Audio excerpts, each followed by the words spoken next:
So at some point, so we've got the summary of findings worksheet, which is simply a blank piece of paper like the consultant would use, where we're just capturing the information. We're writing down customers' words. And you can do that. Let's leave that alone for now. And then at some point in this process, either between 1 and 2, or after 2, or both. Okay, so draw a little arrow from price transparency between 1 and 2.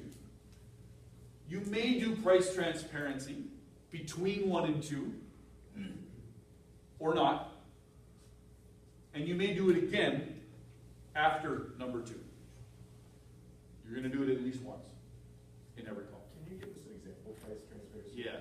So Mr. Jones, we talked about a lot here. We went through your air conditioner, and there's a lot of things that need to be repaired here based on my assessment of this as I did my evaluation. There's quite a few components that we would have to replace just because we know that they're worn, weak, or potentially going to break down.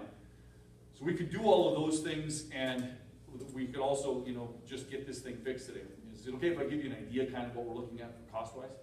Right. So now I'm offering the ballpark. I'm nowhere close to putting options together yet, but we've had the conversation. Okay, so context-wise, Mr. Jones is going to say, "Oh yeah, that'd be great to know kind of what it's going to cost." But we did everything to get your system up to a place where I could say, "Yeah, it's going to work. You're not going to have this problem again." Probably looking somewhere in the 3,000-ish range. If we just get it fixed today, I'm going to say more like 700 to 1,000. And I let him have his reaction. We're going to get into that in more detail. So I'm just going to let that soak, and then we're going to come back to it, all right? So that's happening in the explore step. There's a reason for it, and we're going to get to it. That's price transparency. Okay. So let's defer that conversation further. That's your example. And now your brains are all going places and saying, "Oh, why? Yikes!" Right? I get that. So that's good. Live there. Just enjoy that moment, and we're going to uncover that in a moment. Okay. And then finally, transition to the present step. This is, I'm going to head out to my truck. We're going to sit down at the kitchen table. We're going to prepare some options, and then we'll come back and we'll talk it through. And this is where I'm going to give them the opportunity to talk to spouse. Okay. If they've said at the front door, "I definitely need to talk to my husband about this," then I'm going to say, "I'm going to head out to my truck, and this is a great time to have that conversation with your husband. Because I've offered price transparency. Do they have an idea what it's going to cost?" Yes, they can have a pretty decent conversation based on their understanding of the initial situation and the thorough evaluation, which they've been present to. Now they can have that conversation, and I can come back in. And the language is really simple. Mrs. Jones, I'm going to head out to my truck and I'm going to put those options together that we talked about. So we're here now, right? I'm going to head out to the truck and I'm going to prepare those options for you. This is a great time to talk to Mr. Jones. I'm not present, so you can just kind of have a free conversation and talk whatever you want. Also, I want to let you know that when I come back in with those options and we go over which one works best for you today, I'm completely cool with having Mr. Jones present to that conversation. That means if you want to put him on speakerphone or even FaceTime, we can show him what's, that's cool. I'm completely cool with that. Before we get to the end and they say, "Oh, I really need to talk to spouse." Well, let's get him on the phone.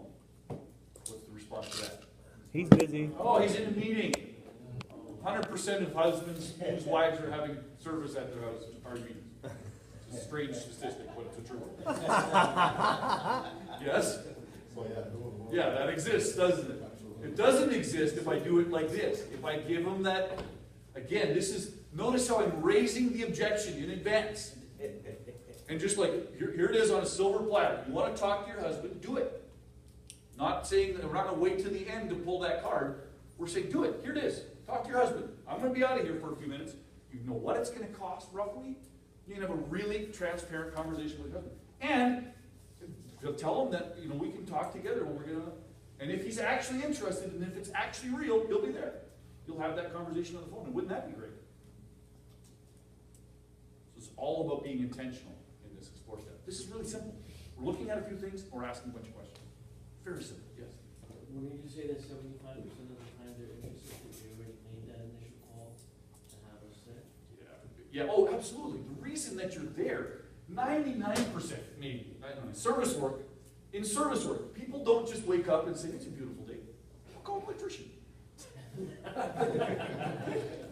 Let's see if there's something I can't fix in my house today. Like, it doesn't happen. Something broke. Something's not working. Something's maybe not been working for a long time, and they're frustrated with it. And so whatever that set of situations, it's always bad. That's, like, you use that word. I don't like that word.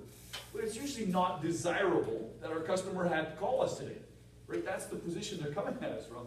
But nobody calls us just because it's a beautiful day and they want to spend time with their electrician, right? Like, it's just- they should, because we're amazing people. But they don't, it's just not what happens. So they've got a problem, they want it fixed. So we walk in, and the trouble is we walk in with that assumption without getting it in verbal commitment to it at the front door. So that verbal commitment, has everybody seen now how important that was? Right, and it's just a sentence, it sounds like something that we should get fixed today. Yeah, that'd be great, fantastic. Boom, now I've got massive groundwork laid for the rest of the call. Trust the system, folks, this works. It's not, I'm not playing around, we're not testing this, we're not debating whether or not this thing works, this flipping works. Guys are using this every day and killing it. All right, prescription without diagnosis is disaster, dumb. Yes, all good answers. Malpractice.